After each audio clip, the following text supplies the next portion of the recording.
Imagine this. It's the day before Thanksgiving, 1971.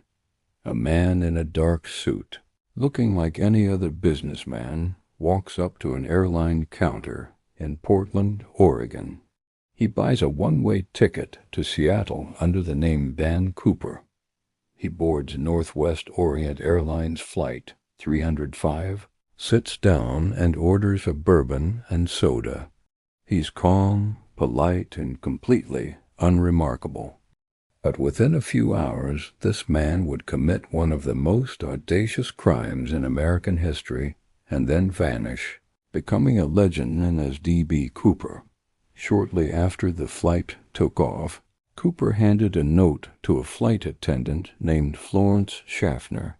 Thinking he was just another lonely businessman trying to give her his number, she slipped it into her pocket without reading it. But Cooper leaned closer and whispered, "Miss, you'd better look at that note. I have a bomb." Her blood ran cold.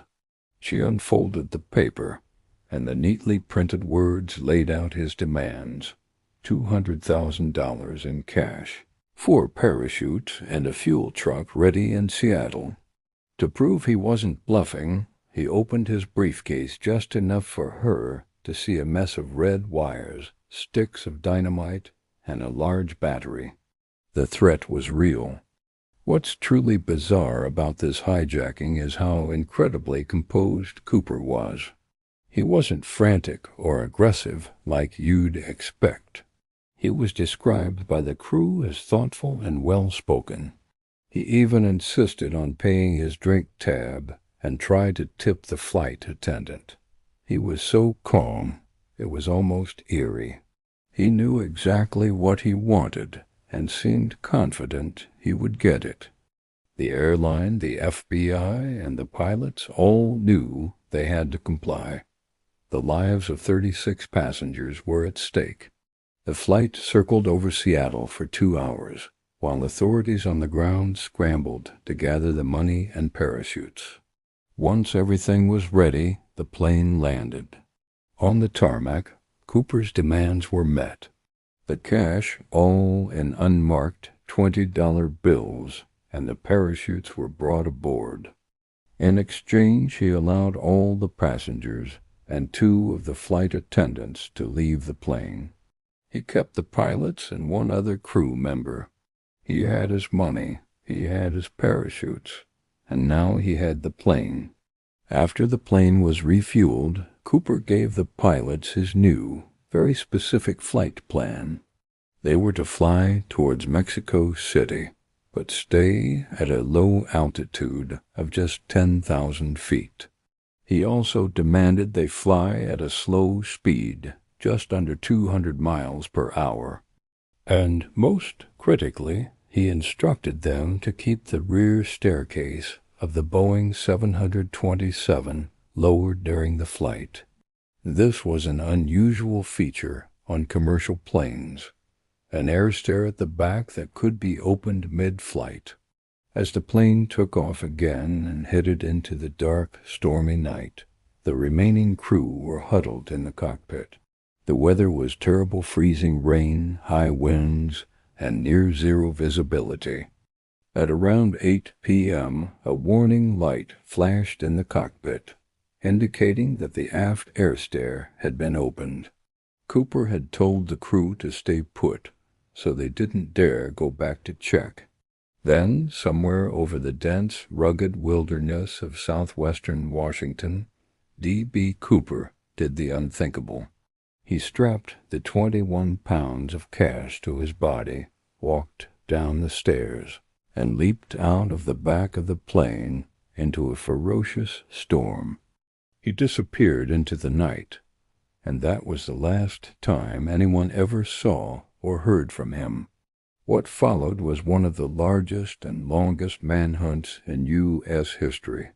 The FBI, with help from the military and local law enforcement, scoured the vast, unforgiving forests, mountains, and rivers below the flight path.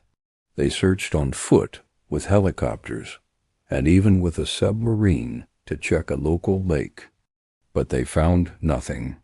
No body, no parachute, no briefcase, and not a single bill of the ransom money. It was as if the man had just evaporated into thin air. The questions were maddening. Did he survive the jump? A jump from a plane moving at that speed, at night, into a freezing storm and a treacherous wooded landscape would be nearly impossible to survive, even for an experienced skydiver. Did he die on impact or from exposure in the wilderness? If so, where was his body? Or was he a master planner who had an accomplice waiting on the ground to whisk him away? For nearly a decade the case went completely cold. There were no new leads, no credible sightings, and no evidence. The legend of D.B. Cooper grew. He became a folk hero to some a modern-day Robin Hood who beat the system and got away with it. Then, in 1980, a miracle clue surfaced. A young boy, on vacation with his family, was digging in the sand along the banks of the Columbia River. He uncovered 3 bundles of rotting cash. But this discovery only deepened the mystery. The money was found miles away from the primary search area. How did it get there? Did it wash down the river? And why was it just a small portion of the total ransom? If Cooper had lost the money during the jump, where was the rest of it? And if he survived and buried it, why would he only bury a small fraction? The clue that was supposed to solve everything only created more questions. Over the past 50 years, the FBI has investigated over 1,000 suspects. Some seemed promising for a while. There was Richard Floyd McCoy, a Vietnam veteran who pulled off a similar copycat hijacking just a few months later. But his physical description didn't quite match. There was a flight purser named Kenneth Christensen who had a background in parachuting and a deathbed confession that many found suspicious.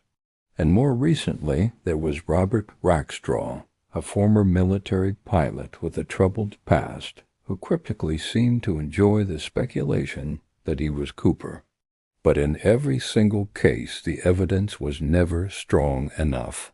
The DNA collected from a tie Cooper left on the plane has never been matched to any suspect. So why does this case continue to captivate us half a century later? It's because D.B. Cooper isn't just a criminal.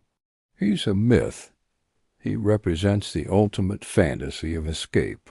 He took on the government, outsmarted the FBI, and pulled off a daring stunt that seemed straight out of a movie. And then he vanished. He didn't get caught in a blaze of glory, nor did he live to brag about his crime. He simply disappeared, leaving behind a perfect, unsolved puzzle. The hijacking itself is a piece of history. It happened, and it led to major changes in airport security. For example, a device called a Cooper vane was installed on all Boeing 727s to prevent the rear staircase from being opened in mid-air. But the fate of the man himself remains one of the greatest American mysteries. Was he an expert skydiver, or just a desperate man who got lucky? Did he live out his days on a beach somewhere, or did he meet his end in the cold, dark woods of Washington? The FBI officially closed the active investigation in 2016, but the legend of D.B. Cooper is more alive than ever. He is a ghost, a folk hero, a testament to the idea that sometimes the mystery is more compelling than the solution. What do you think happened to him? Let me know your theories down in the comments. Thanks for watching, and if you enjoyed this dive into history's greatest unsolved cases, don't forget to like and subscribe for more.